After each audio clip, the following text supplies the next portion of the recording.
You are listening to the People Centric Podcast, where we talk through the toughest challenges that people face at work and give practical advice to fixing those challenges.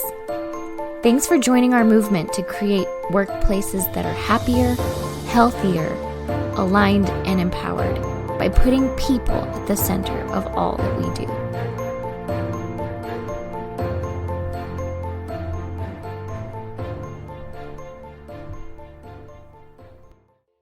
Hey, people-centric leaders, people-centric. I've got one job.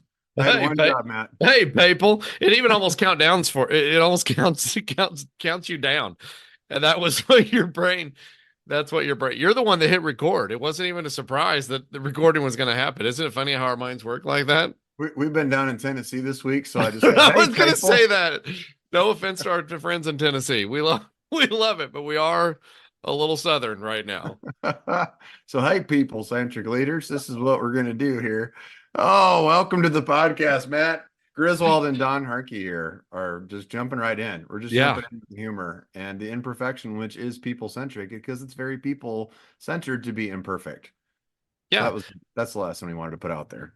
Yeah, I love it. Hello, everybody. Good to be back home on the road. We're in the midst of this travel season right now, from conference to conference. I tell everybody I'm going to be like that Snickers commercial. I don't know. It's like a faux rock band, like, thank you, Detroit. And then the guitarist leans over. They're like, you're in Dallas. And he's like, oh, right. You're cool too, right? Thank you, Dallas. And that's what it feels like. Last week from Tennessee, and this week Don's going to ride with the family. Sometimes I like to bring the family to these things, and Don's going to hop in with the family tomorrow. We're going to head to Wichita, Kansas, and then on to Des Moines next week, Don, and then Chicago, Illinois, and then Breckenridge, Colorado. Like, it's nuts, and that's all by the first week of May.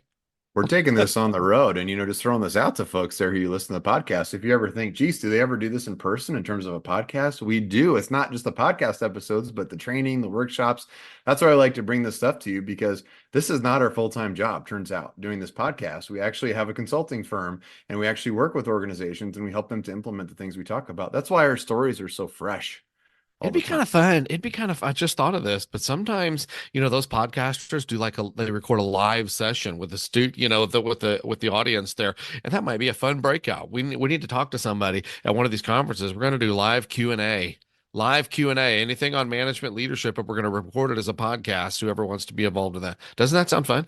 That does sound kind of fun. I just imagined this, 3, 2, 1. Hello, people. Oh, no. Hey, people. Live. Oh, we messed this up.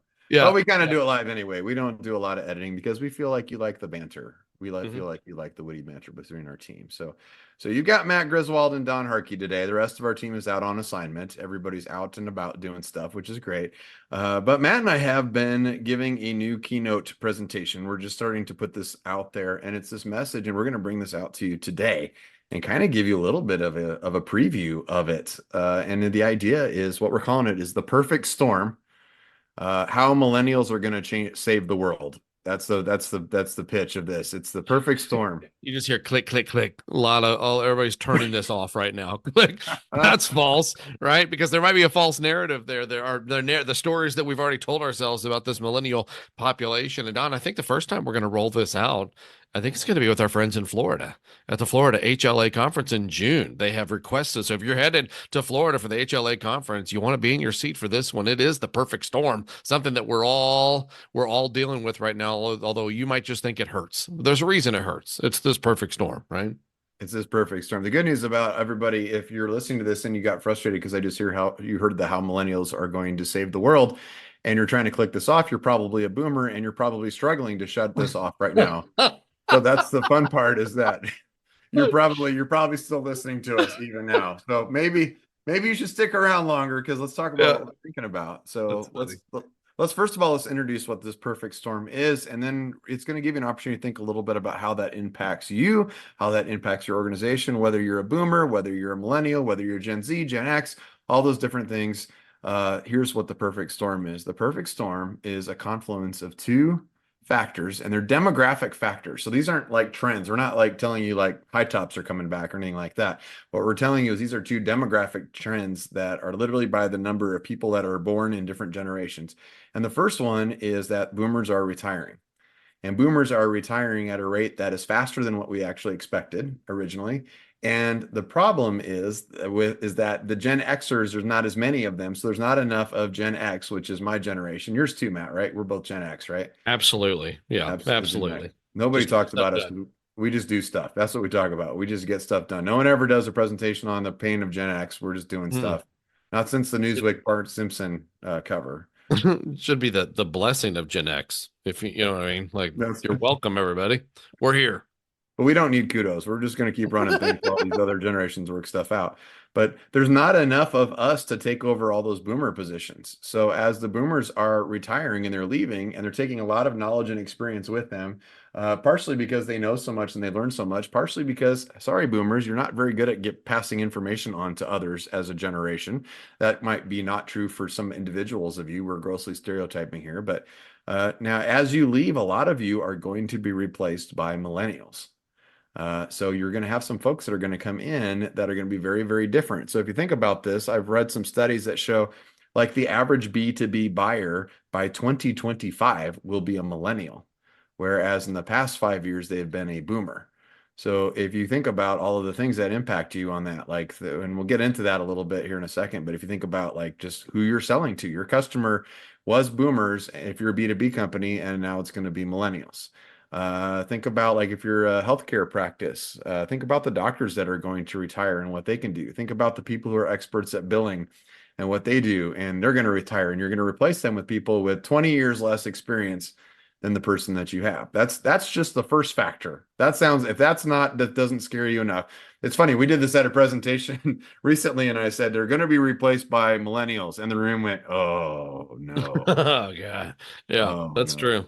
So we'll talk a little bit about that too. So we'll give millennials who give you a chance to defend yourselves here. And and Don, that first part too, and I don't want to step on your toes. I know you're going to do the next part of what that perfect storm looks like. We don't say that to say that the millennials are not capable. It's not a capability or a even a want to a mentality. It's the amount of knowledge and the experience that maybe that like you said it at a conference we were at a couple weeks ago. That's 20 years worth of less experience now rolled into that managerial role or that leadership role. And so it's not a capability, it's not a want to. We're not sliding on that. It's just literally the amount of years. And how often do you learn everything for your job in a book? Right? Or in a training. You don't. It's the experience over time that you're just like, oh, I was burned by that once or twice. I know that I should do that, but I know from experience I'm not going to do that. I'm going to go this way. So it's really the experience that we're missing. Yeah, and we're actually really big fans of millennials and Gen Zs. We see them working very hard. They work differently than boomers do, but I think sometimes the definition of hard work is different for a boomer than it is for a millennial. And I think both sides would agree to that. But I think that in terms of productivity, a lot of research shows that millennials are extremely productive as a generation. But you're right, it's the knowledge, it's the experience that they are walking out with, which is significant. That's a big shift. Have you Mhm. learned a lot? And think of the last 20 years of your life. Have you learned anything? I hope the answer is, my gosh, yes, I've learned so many things. And so that stuff is just going to be walking out. Now, some organizations saw this coming. Some organizations have thought about this, and we've worked with some of those. We've worked with companies, 10, 15 years ago who saw this coming and said, I've got to think about the next generation coming up, and I've got to get them ready to take over those positions. And they have maybe some Gen Xers who they've already positioned to take over that next spot, or the even some millennials who they've been coaching and training and preparing and getting ready for, but they haven't really, a lot of you have not been preparing. And so if you haven't been preparing and you don't have the next generation involved, you're probably not going to find a Gen Xer to take their spot. You're probably going to find a millennial, and that's going to change a lot of things. The confluence, the second demographic factor that's going to cause the perfect storm, which goes from a storm to a perfect storm, is the fact that we have a workforce shortage, people. We've talked about this before. We did a whole episode on this. Is the great sansdemic is upon us, right? We had the pandemic that influenced everybody, but now we have the sansdemic, which was caused by the simple fact that we are not making enough babies in the United States. This is just a fact. Not on Matt's watch. Matt's doing his own thing. He's got 5 kids. He's Five not part of, kids. he's not part of the problem. He's part of the Yeah. solution. I don't know But about the it's rest of you slouches, what you're doing up there, all career minded and whatnots. I'm trying to save the world over here, but we're done. I can't do anymore. If you're waiting for Matt's kids, it's going to take a minute for them to be ready, though. They're still in the oven cooking for a little bit here, and they'll come out here in the next 10, 15 years and be Right. ready out there. He's got a couple of them that are out there, but he's got three more that's coming up. Yeah. We'll Doing get our him. part. We'll get him out there. Appreciate what you're doing for the world, Matt, and all the Yeah. things that you do. But for the rest of us, like literally the two lines in economics that are not supposed to cross are the number of unemployed people and the number of jobs available. And traditionally, the number of unemployed people in most of our entire lifetimes has been higher than the number of jobs available. So if you have a job, if you're an employer and you need to go find somebody, well, there's some unemployed folks that are out there at least that you can find to bring in. Well, now those two lines in 2018, not caused by the pandemic, nothing to do with the pandemic. This happened before the pandemic, 2018, those two lines crossed. And now there are more jobs available than there are people unemployed. So literally not enough people out there for the jobs. And it's not just good people, it's all people. So if you put those two things together, what you think about is this creates the perfect storm. You are going to be losing a lot of expertise and talent, and it's going to be not only hard for you to find somebody with the same level of expertise, but it's going to be hard for you to fill those jobs at all. And so we are seeing this happen across the board. We're seeing it happen in hospitals. You're seeing them not be able to hire nurses and doctors in some places. We're seeing it happen in manufacturing, where you're seeing a shortage of engineers in places and operators, frontline workers. You're seeing it happen in restaurants. How many times have you been to a restaurant where you expected the restaurant to be open and you went and there's a sign on the door that said, "Hey, we were supposed to be open, but we were missing two servers called in, and so we just didn't open today and we're closed." You're seeing the loss of expertise. You see panels flying off of the sides of airplanes. You keep hearing that from, we won't name the company. We'll just call it Boeing. Um, we'll just call it Boeing just for It's fun. in the news. It's It's in already the out. news. You can see it. We didn't make that up. It's just out there. But you see this loss of general expertise that's hitting our market already. And those of us who haven't been preparing for it and aren't ready for it, you're going to have a big problem. You've got a big problem moving forward. So let's talk, Matt, a little bit about this challenge and what can we do about it? Is it just that it's over? Like just punt, just wait for the next generation to come around and fix it up, wait till your kids grow up? What's it look like, Matt? This is interesting. If you've heard us speak at all before, you've probably heard snippets of either side of this. The reason why this is the newest keynote is because we're combining this into one with some new information there too, but also because it's so darn relevant. Like you said, you painted a picture where it's everywhere. There's not an industry that escapes it. Although Don's common theme is that there are organizations within any industry that we're dealing with that have kind of started to figure this out, right? We talked about succession planning. If we were talking about succession planning 10 years ago or whatever, and if you didn't jump on the succession planning train at that time, it has left the station. Now those people are in those moments, and so their succession planning they're already in the role, and so now you immediately jump from this idea of succession planning to up training. I think this is one of the things people are going to have to get on board with pretty quickly is how do I up train? How do I fast forward the process of getting this person ready to go? And they could read a book, they could listen to a podcast, whatever that might be, but they're probably going to need more support than that, and they're probably going to need more support than maybe even the administration at that organization could potentially provide. On one hand, it feels like you're having to quote unquote babysit the new leader, but it's not their fault that they're in that role, right? They were the right place, right time. They have a lot of knowledge, but that experience is lacking. So they're a willing vessel, but how do I now uptrain that person to be able to be as effective as we can be without losing something from the other side of that too? And then you're talking about the idea of the Sandsdemic, where the lack of people. Again, we've talked about that from stage. We've talked about how we're all kind of competing for the same people.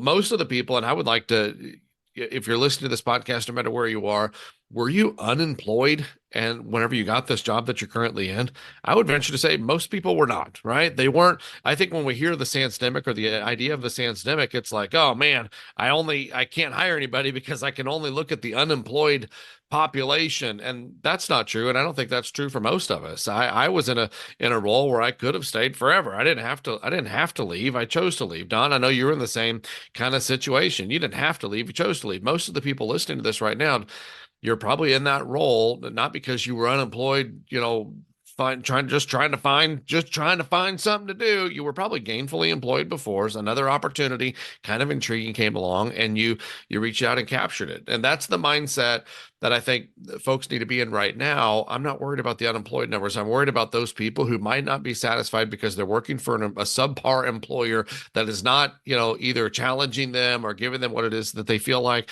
the level of value that they feel like they're bringing to the table. How do I create an environment where I'm working to entice those people to want to, for lack of a better word, jump ship to come to what it is that we're trying to create over here? And that's it. We talk about us as we're trying to create a movement with this idea of people centric, and slowly we're covering the country with these different conferences, and we have the podcast, and people are hearing the movement that we're trying to create of, putting people at the center of every organization. And that's our, what we value as an organization. We're trying to create this idea. And I think if I am an organization, that's one of the things that I need to be focused on right now too. What are you trying to create? Why would people want to go there? And what would cause people to want to stay once they were there? Yeah, yeah. I think about it almost. I tell the story about I bought a car, this year, and the car was, if you've been in the car market this year, it's definitely a buyer's market or seller's market. Excuse me. There's a low supply of cars out there, so the seller is in control. So it's a very different experience than it was 5 years ago when you went to buy a car. 5 years ago, you went to buy a car, you walk to the dealership, all the salespeople kind of swarm all over you. They show you all the different cars, they take time with you, and then you can haggle and you can negotiate and you can do all the things. Now, with the car market being the way it is, when you walk in and go buy a car, it's very, very different. They're not really looking for you. They don't need you. They've got 10 other buyers, ready to buy that car. You can't really haggle on the price because other people are already doing that. They can't really show you the car. They're not really interested in that. I mean, it's very different. Same thing in the employment market. 5 years ago, 10 years ago, we could get away with 20% unemployment. We could get away with 30% unemployment because we can go find somebody else. We'll go find somebody else. It's not a big deal. When you interviewed people, you would have multiple applicants for that job, and those applicants would show up and they would try to get the job. They would be telling you what they thought you wanted to hear and trying to impress you on this.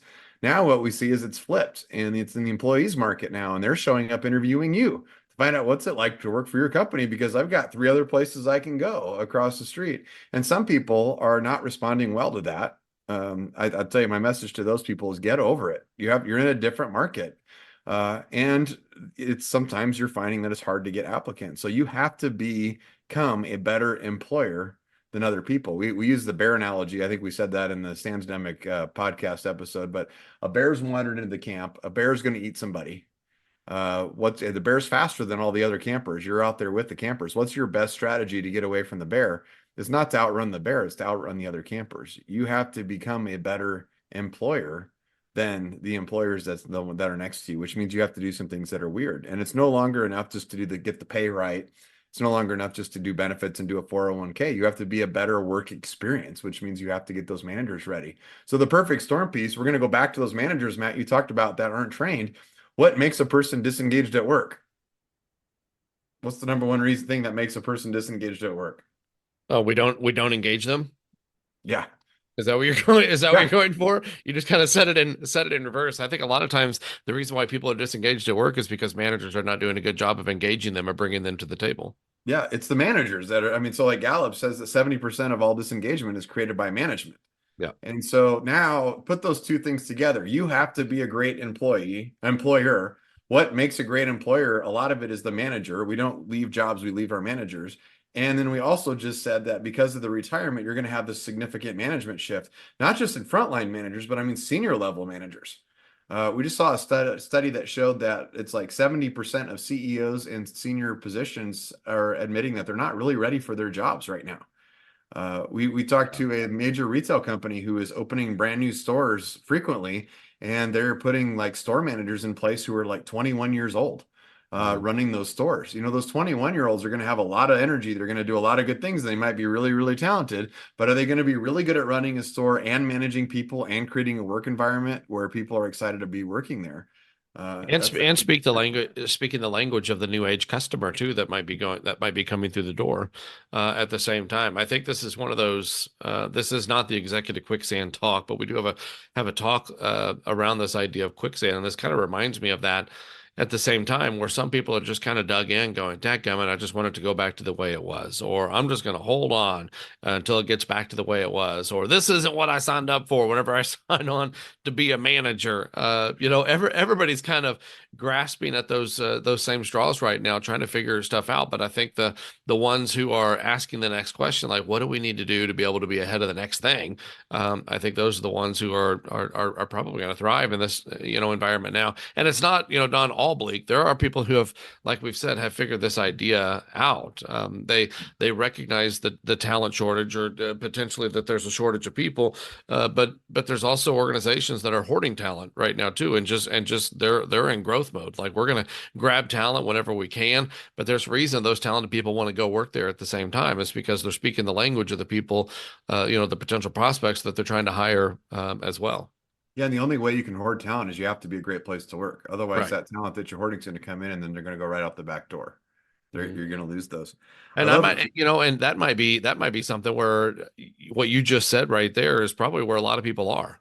Like, well, dadgummit, every time we try to hire somebody, they ghost us. Every time we try to hire somebody, we'll make an offer, and they always, they always, come back with something else. They're never satisfied. Every time we try to hire somebody, maybe they're here for like a week, 30 days. Like, we're just constantly hiring, but you're not asking the next obvious question of why are people choosing to leave? It's the first step to be able to be a place where people want to come to apply. It's another part of the equation where people want to come and stay and help you thrive as an organization. That's a whole other part to it too, right? I don't want to just create a group of workers that are coming in with their head down and just working.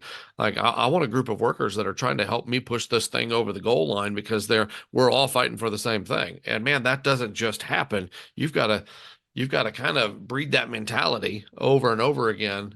Just being really, really clear about what it is that you're trying to do as far as this game you're looking to win. Yeah, and I'll be real here. It looks different depending on where you're sitting right now. Like, the situation looks different. If you're sitting there going like the quality of applicants that we're getting is really, really poor, then you might be blaming the applicants for this. But what we point out is that what you're missing is the invisible applicants. And invisible applicants are people who would think about applying for a job, but applicants are more adept than ever at learning what it's like to work for your company. And so they're looking at your company and they're learning from your company. And if your current employees are not very happy and they're hearing that, you're missing applicants. You're missing a lot of the best applicants for the job. So a Yeah. lot of it's not you. If you're writing off the whole generation saying they're lazy, it's probably something you're doing.